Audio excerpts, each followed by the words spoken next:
Човече,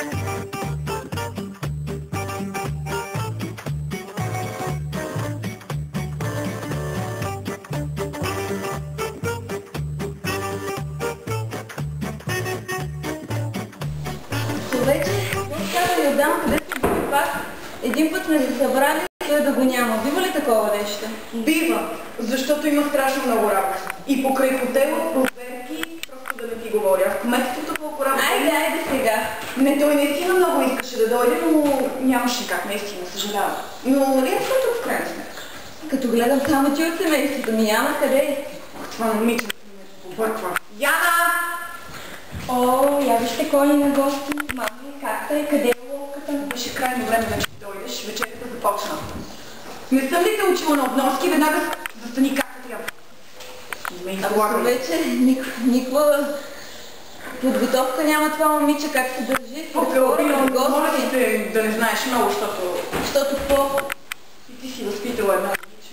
И какво? Какво му е на моето момиче? Айде да не говоря. Стига сте викали повече. Нека дигнат кост за това, че двете семейства съм заедно. Здраве! Някакво да е ръчето да се сипа малко. Яна, по-внимателно. Маме, аз ще ви оставя. Ще излизам с Андрей. Мук! И дума да не съм чува, тук ще стоиш. Галабино сегни се остави малите да се обичат. Ама Рангеле! Стига вече. Я виж и за мен скандал. Как ви да видиш? Нормално. Изгледах първите 2 часа. Имам 2-3 двойки по математика. Нищо особено. Момиченце. Възпитания. Питаваме майка. Гълбички не с тебе си. Това Що път да не се меся? защото това си между нас и гледай твоята дъщеря. Рангеле! Чуй какво искам да ти кажа. Да науча аз вас. Ама Рангеле, какво е станало? Ти първи ще го знаеш какво е станало.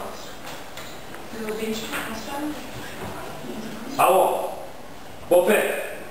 Ила у нас да отвяваш един покойник. Влизай! Веднага! Айде, я да си помня. Къде отивате? Има много домашни записани.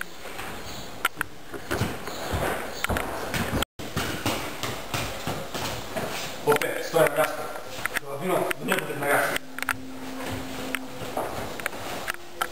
Ще ви убия и двамата. Попе, ти с жена ми ли ще се задяваш? И то такъв? Ще ви убия и двамата.